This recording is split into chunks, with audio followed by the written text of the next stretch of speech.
want to speak a very short message about techniques of winning the battle. Salimia neighbor yako mwambie techniques. Mwambie tena techniques of winning the battle. Techniques of winning the battle. Mwambie tena techniques of winning the battle. Techniques of winning the battle. Ninapoongea juu ya techniques, I would like to tell you this morning that in this world we are living in the world of battles.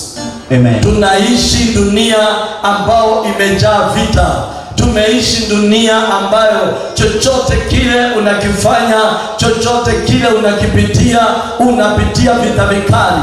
Kuna watu leo uko hapa, wengine wananitazama, wengine unanisikiza, uko katika vita. Wengine ndio wametoka kwa vita ya kwanza na sasa unajiandaa kuna vita ya pili mbele yako. I would like to tell you and to address you ya kwamba hii maisha tunaishi maisha ambao ni ya vita. Amen.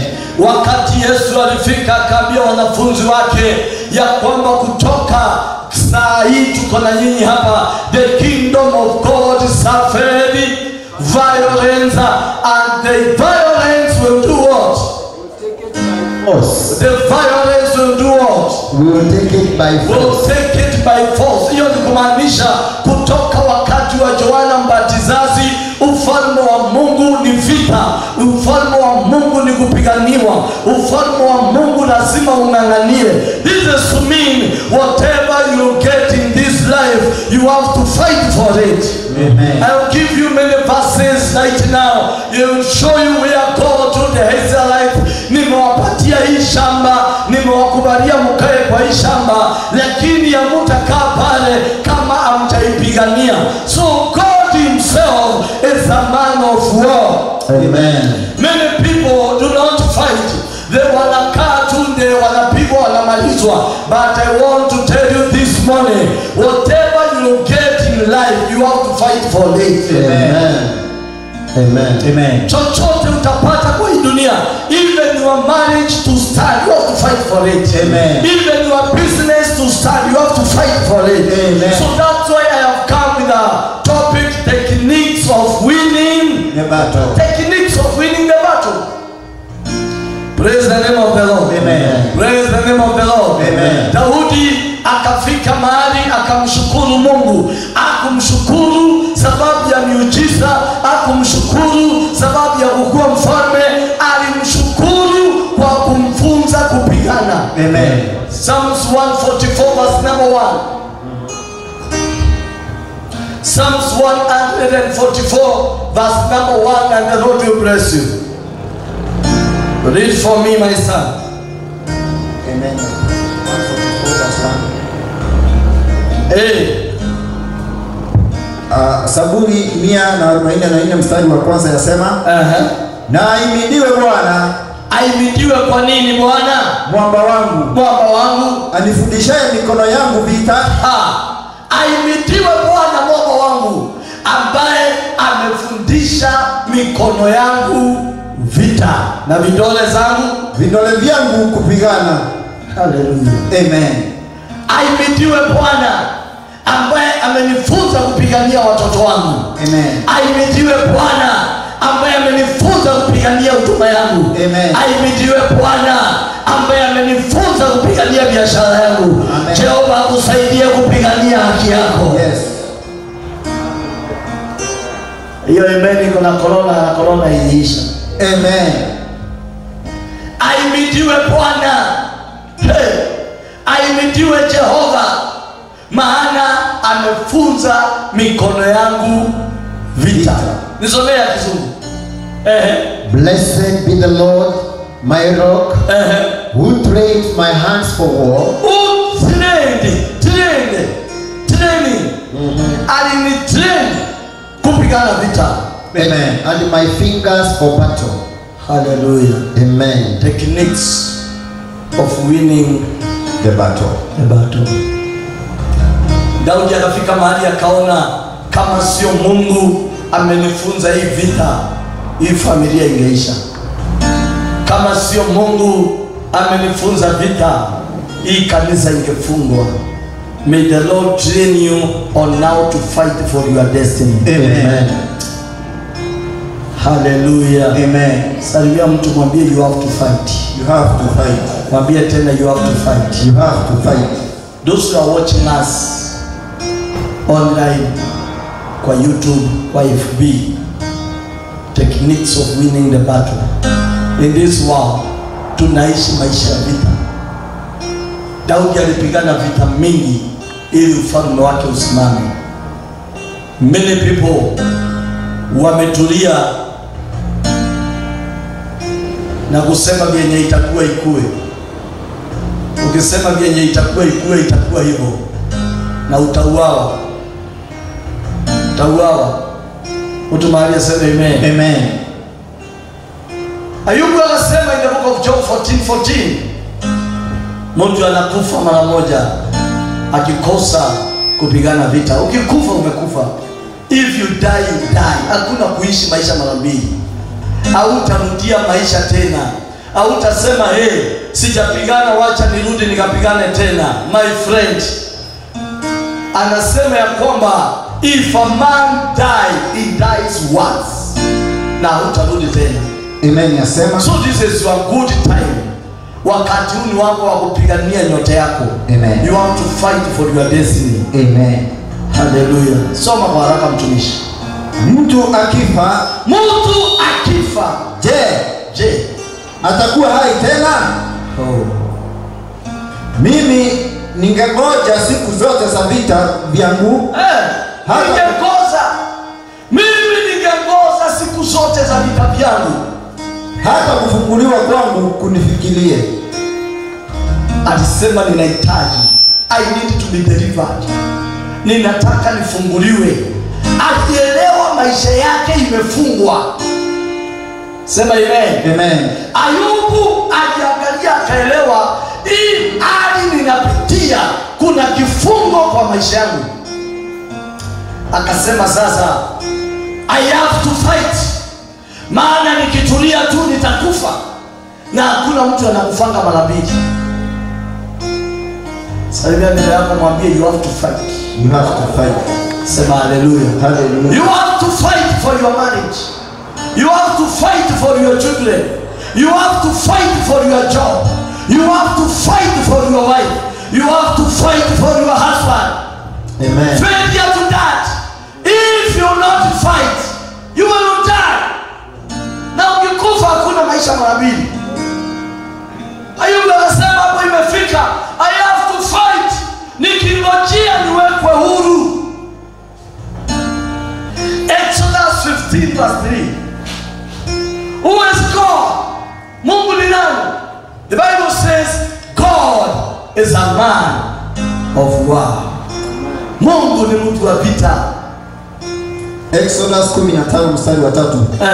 Bwana ni mtu wa vita. Bwana ni mtu wa vita. If our Father, our God. Kama Mungu wetu maandiko inamuita mtu wa vita. Who are you not to fight? I have to. You have to fight for your life. Amen. Wacha kupumzika, dunia ni mbaya. Dunia ni mbaya. Watu wamekuwa wabaya, majirani ni wabaya. Watu wako kwa vita usiku na mchana. Praise the name of the Lord. Amen. Bwana ni mtu wa vita. Tukiingia kwa vita, Jehova anadescribiwa kama mtu, maana kama ni vita anapigana ya ukweli. That is the verse ambayo inasema kwa Biblia, God is a man. Na kuna maandiko inaendelea kusema God is not a man that he should lie. Mungu si mwanadamu aweze kudanganya. Praise the name of the Lord. Amen. Lazima ujiconnect vizuri na roho wa Mungu. Lazima ujiconnect vizuri ili uweze kupigana vita. Kuna roho nataka kuachilia, roho ya kujipigania, roho ya kujitetea. Amen. Hey, nyamaza nione watu wangu wakiisha. Yes. I will not relax. Nione madhabahu ikiisha. I have to fight. Amen. Sema hallelujah. Hallelujah. Sema hallelujah. Hallelujah. Yes. Vita iko kila mahali. Revelation 12 verse 7. Maandiko inasema na kukawa na vita mbinguni. There was war in heaven. Mbinguni kwa Mungu kukatokea vita. Ufunuo 12 mstari wa 7 yasema, yasemaje? Kulikuwa na vita mbinguni. Kulikuwa na nini? Vita. Kulikuwa na nini? Vita. Wapi? Mbinguni. Mtu mahali aseme amen. Amen. Sasa hivi hapo mabibi, you have to fight. You have to fight. Kulikuwa na vita mbinguni. Kulikuwa na vita mbinguni. Kwa kiti cha enzi. Mikaeli malaika zake wakapigana na yule wa joka. Mikaeli wakapigana na nyoka. Hey!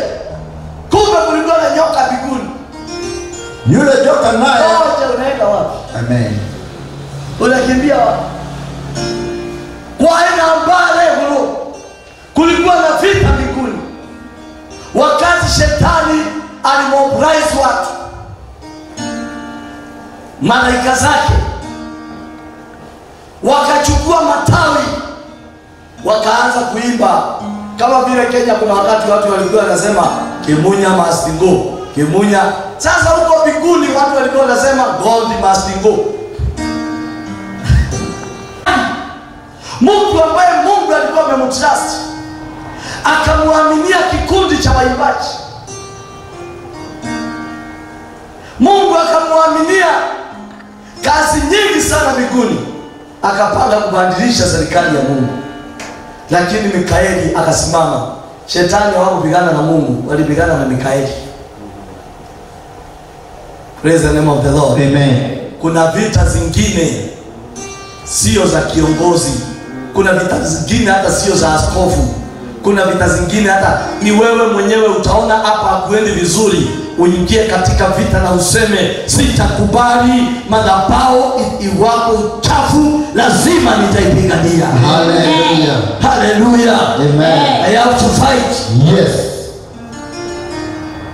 I have to fight. Sema hallelujah. Hallelujah. Lazima upigane vita. Amen. Kukatokea vita vikali, na hiyo vita ilikuwa mbinguni, vikapigana. Hebu nisomee in the book of John 4:24. Yohana 4 mstari wa 24. Amen, nasema Mungu ni roho. Mungu ni roho, nao wamwabudu yeye imewapasa kumwabudu katika roho na kweli. Hii vita hautachukua panga, hautatafuta wakora wakakupiganie. Lazima uingie ndani ya roho, uwe mtu wa kuchapa maombi vizuri, maombi ya kukomboa maisha yako. Hallelujah. Amen. Maana Mungu ni roho. Lazima ujiconnect vizuri na roho wa Mungu. Connect yourself well with the Holy Spirit of God, because God himself is a spirit. Halamazikatalaba. You have to fight. Amen. Fight in the spirit. In the book of Revelation 1 verse number 10, I was in the spirit. Nilikuwa katika roho na nikamusikia Mungu. Amen. I was in the spirit. Nalikuwa katika roho. Nilikuwa katika roho. Siku ya Bwana. Vita hauwezi ukapigana ukiwa nje ya Roho Mtakatifu. Nilikuwa katika roho. I was in the spirit. Romans 8 verse number 8.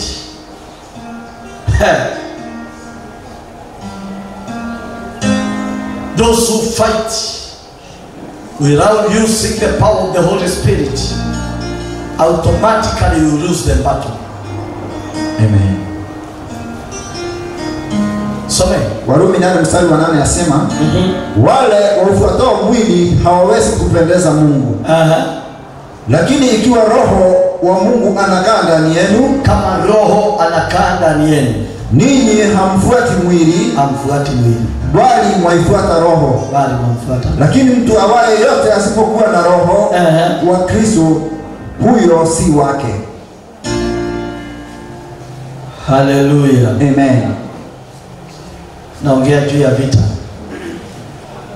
Ili shetani akushinde na ili uwezo na vita, shetani anahakikisha kwanza umepatwa na stress. Hauwezi ukaomba. Ukifikiri vile maisha yako inaenda unalia. Au lali usiku, machozi imekuwa chakula yako. Umeteseka katika roho. 2 Samuel 17 verse number 1. Daudi akapangiwa vita. Vita za Daudi zikawa kali. Kijana yake akamgeuka, mtoto aliyemzaa. Vita za kifamilia. Rafiki ya Daudi mwenye alikuwa karibu na yeye akamuondokea. There are people who are suffering today. Shetani anahakikisha kwanza umeachwa na watu wote. Anahakikisha uko peke yako. Anakutenganisha mpaka na marafiki. Watu wenye walikuwa your supporter wanaenda kinyume na wewe. Hey, Daudi mtu alikuwa na mafuta. Some verse 1. Ingawaje nitaruka verse 16 lakini kwanza soma verse 1. Kisha Daudi akahesabu watu waliokuwa pamoja naye. Mstari wa 2 yasema, Daudi akawapeleka hao watu vitani. Daudi akapeleka hao watu vitani. Theluthi moja chini ya mkono wa Yoabu. Endelea. Na theluthi ya pili chini ya mkono wa Abishai. Endelea. Mwana wa Seruya ndugu ya Yoabu. Na theluthi ya tatu chini ya mkono wa Itai Mgiti. Mfalme akawaambia watu, bila shaka mimi mwenyewe nami nitatoka pamoja nanyi. Nitaenda pamoja na nyinyi. Mstari wa 3 yasema, lakini watu wakasema, wewe usitoke nje, kwa maana tukikimbia hawatatuona sisi kuwa kitu, au tukifa nusu yetu. Unasoma kitabu gani? 2 Samuel 18 verse 3. Nimesema Isaya 17. Lakini soma 17. 17 yasema mstari wa kwanza, zaidi ya hayo Ahithofeli akamwambia Absalomu, Ahithofeli ndiye alikuwa advisor mkubwa wa Daudi. Ahithofeli akiongea watu walikuwa wanasimama. Alikuwa rafiki wa Daudi wa ndani. Wakati vita zimeinuka, hata mwenye alikuwa karibu na wewe anaweza kukuondokea. Your prayer partner can change. Your husband can change. Your wife can change. Hey. Kitakacho kusaidia ni vile wewe utasimama ujipiganie vita. Amen. Ahithofeli akamwambiaje? Ahithofeli akamwambia Absalomu. Imagine, Ahithofeli ndiye alikuwa advisor mkubwa wa Daudi, naye Absalom ni mtoto wa Daudi. Those are two people who are very close to the king, lakini wamepanga vita juu yake. These are two people. Familia imemgeuka, advisor wake amemgeuka, na wakakubaliana vile tutafanya, tutaweka watu uoga. Verse number 2. Mstari wa 2 yasemaje? Nitamshambulia wakati atakaokuwa amechoka. Inua mkono sema, Bwana usikubali nichoke. Bwana usikubali nichoke. Sema, Jehova usikubali nichoke. Jehova usikubali nichoke. Wakati utakubali kuchoka, huo ndio wakati utashambuliwa. Wakati utachoka na maombi, wakati utachoka na kumtafuta Mungu, wakati utafika useme ninaona sina haja ya kuishi. Wanasema tutamshambulia wakati atachoka. Inua mikono miwili sema, nimekataa kuchoka. Nimekataa kuchoka. Sema tena, nimekataa kuchoka. Nimekataa kuchoka. Hawawezi kukushambulia ukiwa umesimama. hawawezi kukushambulia ukiwa umejiunganisha vizuri. Maandiko inasema tutamshambulia wakati amechoka. Nami nitamshambulia wakati atakao kuwa amechoka. Na mikono yake imekuwa dhaifu. Mikono yake imekuwa dhaifu. Nataka niombee watu nguvu za maombi. Amen. Hiyo roho ya kukua mdhaifu, hiyo roho inafanya usiombe saa 9. Hiyo roho inafanya unalala usiku yote. Hiyo roho inakuzuia kufunga na kuomba. Hiyo roho inafanya ukuwe mdhaifu. Hiyo roho ina target watoto wako. Ninakuombea neema, hiyo roho ya udhaifu isiwahi kuingia ndani yako. Roho ya kulemewa isiwahi kuingia ndani yako. Techniques of winning the battle. Lazima ukatae kuchoka. Shetani atahakikisha amekuletea kisanga baada ya kisanga mpaka aone umevunjika moyo, mpaka aone umejishika hivi. Wakati umevunjika moyo, wakati stress zimepanda karibu blood pressure ikuue, huo ndio wakati sasa utavunjavunjwa kama kuni. You have to be strong. Amen. Nisomee na Kizungu verse number 2. Apostle Geoffrey. I will come upon him while he is weary and discouraged. Oh, I will come upon him while he is weary, and discouraged. Wakati amevunjika moyo, wakati amepata ripoti mbaya, wakati amepigiwa simu akaanza kulia, huo ndio wakati nitamwataka. Kweli. You have to be alert in the spirit. Amen. You have to be alert in the spirit. Amen. Sema hallelujah. Hallelujah. Sema hallelujah. Hallelujah. Christians, you have to fight. Things can change. Vyenye hauko unatarajia. What will you do? Utafanya nini? When your husband anabadilika tu hivyo, amukukuwa na shida, amukukuwa na any problem, amukukuwa na vita, ageuke tu. Ukianza kuona simu yake unaiangalia unalia. Vile anatumia message na anarudisha I love you, na yeye anaambia mwingine I love you, mpaka unapata ameita mtu sweetheart. What will you do? Hallelujah. Bali shetani akuue. Amen. Don't allow demons to kill you. Amen. With the bad reports. Sema hallelujah. Hallelujah. Wakamwambia Daudi, usijaribu kuvuka wewe pamoja na wale mkono wao. Kwa nini? Sababu usiku huu wewe na wale mkono wao mtaisha. Soma. Amen. Basi sasa pelekeni habari upesi, kamwambia Daudi ya kwamba usilale usiku huu karibu na vivuko vya jangwani, bali usikose kuvuka, asije akamezwa mfalme na watu wote walio pamoja naye. Deuteronomy 20 verse 1 ndio kitabu ya mwisho. Na uharakishe Deuteronomy 20 verse number 1. Ambayo inasema utokapo kwenda vitani. Utokapo kwenda vitani. Kumbe Mungu anajua kuna vita. Na vita ikianza itabidi upigane. Amen. Techniques of winning the battle. Amen. Utokapo kwenda vitani unahitaji nini? Kupigana na adui zako. Kupigana na adui zako. Na kuona farasi. Na kuona farasi. Na magari. Na watu wengi kuliko wewe. Utaona farasi, utaona magari, utaona watu wengi kuliko wewe. Usiwaogope. Usiwaogope. Kitu ya kwanza, toa uoga kama unataka kuwa mshindi. Kwa kuwa Bwana uoga iniondokee.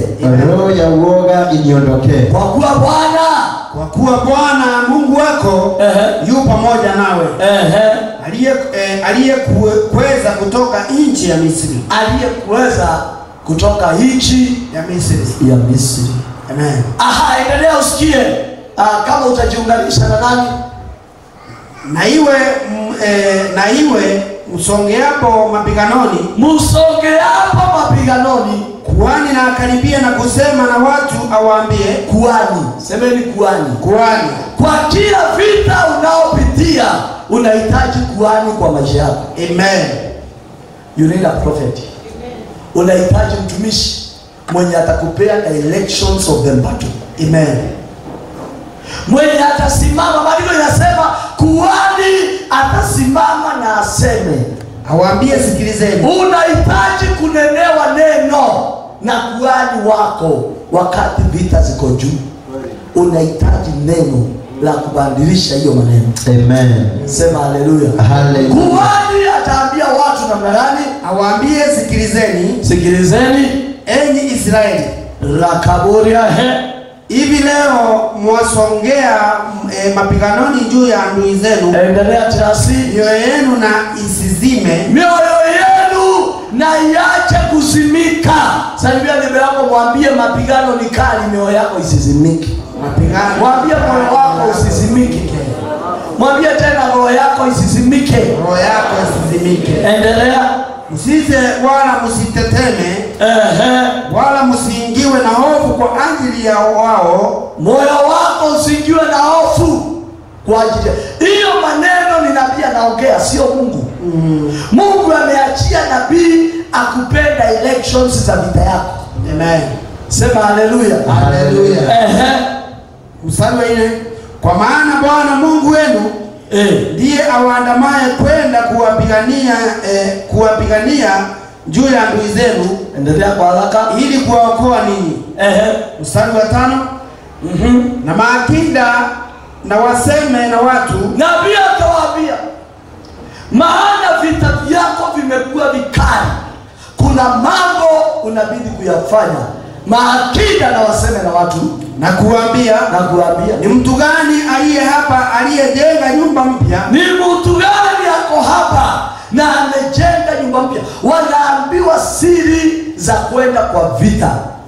Nani yako hapa na amejenga nyumba mpya wala hajaiweka watu? Kuna vita, lazima ujidedicate kwa Mungu ili uweze kupenya. Amen. Nani yako na nyumba mpya? Dedication.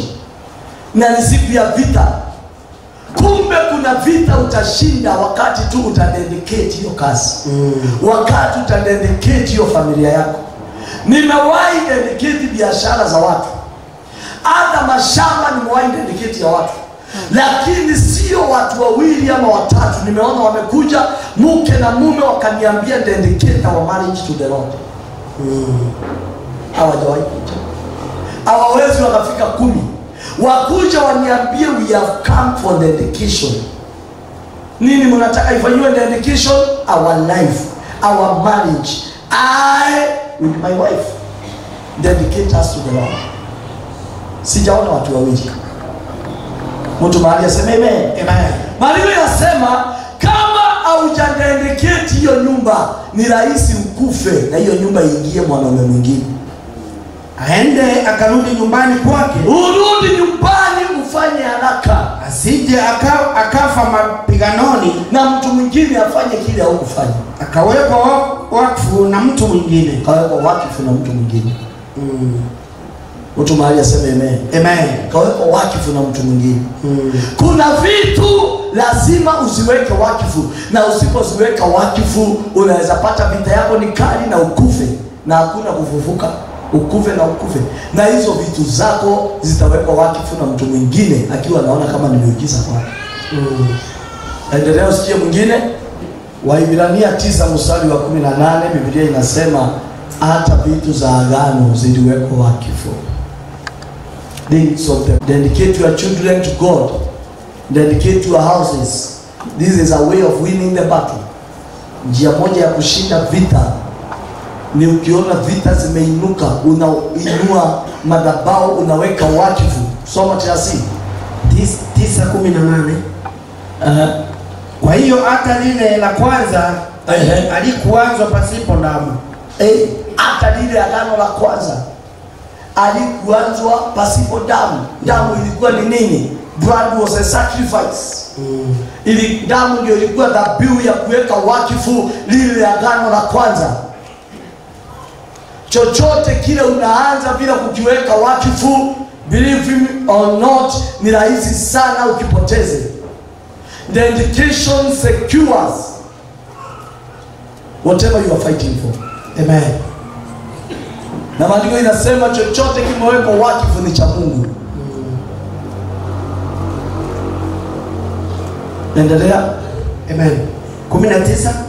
Maana kila amri ilipokwisha kunenwa na Musa kwa hao watu wote, kama ilivyoamuru sheria, aliitwa damu ya ndama na ya mbuzi pamoja na maji na sufu nyekundu na isopo, akakinyunyiza kitabu chenyewe na watu wote.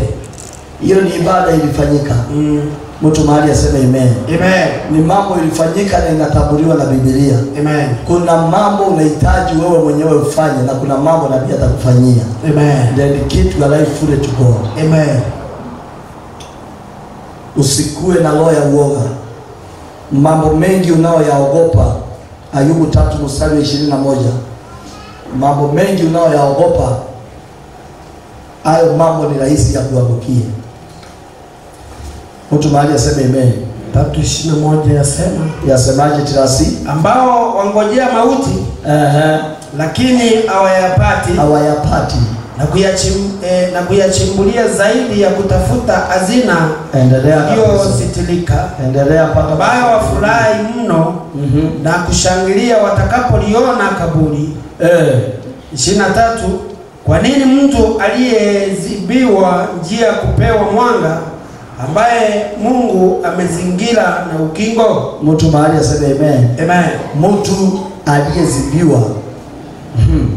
Verse 25. For the thing which I greatly feared, mambo niliyoyaogopa sana yamenikujia yote. Maana jambo hilo nichalo unipata, nalo linitakalo ovu unijilia. Nisomee na Kizungu Apostle. Inasema hivi. Inasemaje? For the thing that I fear comes upon me. The things that I feared comes upon me. Mambo niliyoyaogopa yalinikujia yote. And what I dreaded befalls me. Yale mambo nikifikiri ninatetemeka, yote yalinipata. Inua mikono, sema Bwana nisaidie. Bwana nisaidie. Tusomee mwambie pastor. Maundu maria nitigagira. Maundu maria nitigagira nimo monaga. Nimo mangoraga. Undu uria umakagia niguo unginyagira. Undu uria niciragia ngababuka. Undu ucio ngikaraga muno utari mumbukiriri. Spirit of fear, roho ya uoga inavutianga kile unaogopa kinakupata kwa haraka. You have to be courageous in the Lord. Amen. Rabazika tarabazai.